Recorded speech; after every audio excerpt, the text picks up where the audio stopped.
10 दिवसीय गणपति उत्सव के दौरान भगवान गणेश को मोदक चढ़ाने की परंपरा अत्यंत महत्वपूर्ण मानी जाती है।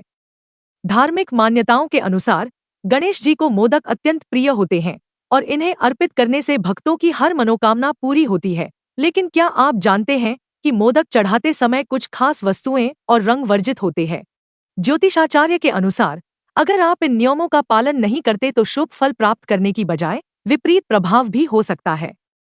वर्जित रंग और वस्तुएं जैसा कि गणेश जी को काले रंग से जुड़े किसी भी वस्तु या प्रसाद का चढ़ावा पसंद नहीं है। काले रंग को अंधकार और नकारात्मकता का प्रतीक माना जाता है, इसलिए गणपति पूजा के दौरान काले रंग के कपड़े या किसी भी काले रंग की वस्तु का उपयोग करना अशुभ माना जाता है।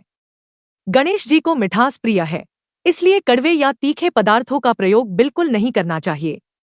मोदक मीठा होता है, इसलिए गणेश जी को मीठे मोदक ही चढ़ाने चाहिए। पूजा में शुद्धता का बहुत महत्व होता है।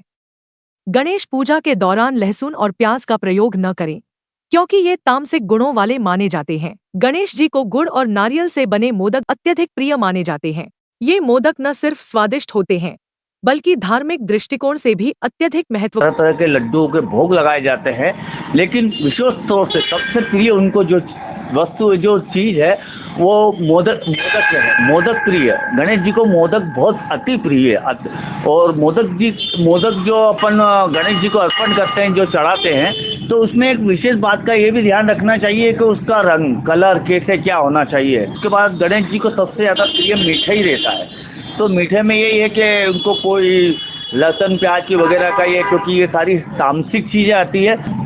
एक बात का और विशेष ध्यान रखिए कि अपन जब घर में गणपति जी स्थापित करते हैं, 10 दिवसीय उनका पूजन ध्यान वगैरह करते हैं, लेकिन एक निश्चित समय पे सुबह शाम उनको जो भोग लगाते हैं वो भोग अवश्य लगाएं। और विशेष करके अगर मोदक का भोग लगाए तो वो अच्छा लगता है, क्योंकि मोदक से बहुत गणेश जी बिल्कुल संतुष्ट हो जाते हैं। क्या कहते हैं कि माता पार्वती, शिव जी वगैरह, माता अनुसुईया के यहाँ गए थे, तो उन्होंने सोचा था कि भोलेनाथ को और इनको भोजन कराने के पहले गणेश जी को मैं भोजन करा दूं।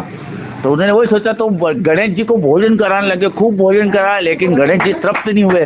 तो अनुसुईया जी सोचा अब मैं करूँ क्या, तो उनको एकदम मोदक दिख गया। तो एक मोदक का एक टुकड़ा उन्होंने गणेश जी को खिलाया, जो मीठा रहता है। तो उन्हें कहा मीठा तो कुछ खिलाऊंगा गणेश जी को तो काफी तृप्त होंगे। तो उन्होंने जैसे ही मोदक का एक टुकड़ा खाया तो उनका पेट एकदम फुल हो गया और उन्होंने एक बार डकार ली। उन्होंने जैसे ही एक बार डकार ली तो शिव जी ने फिर उसको 21 बार डकार ली। यानी कि उनका पेट भरा है तो शिव जी का भी पेट भरा गया, सारे देवी देवता का पेट है। तो हमेशा ध्यान रखें, तो भगवान को, गणेश जी को भोग विशेष रूप से मोदक का जरूर लगाए और अपने घर में स्थापित है तो विशेष ध्यान रखें। जय श्री गजानन, जय श्री महाकाल।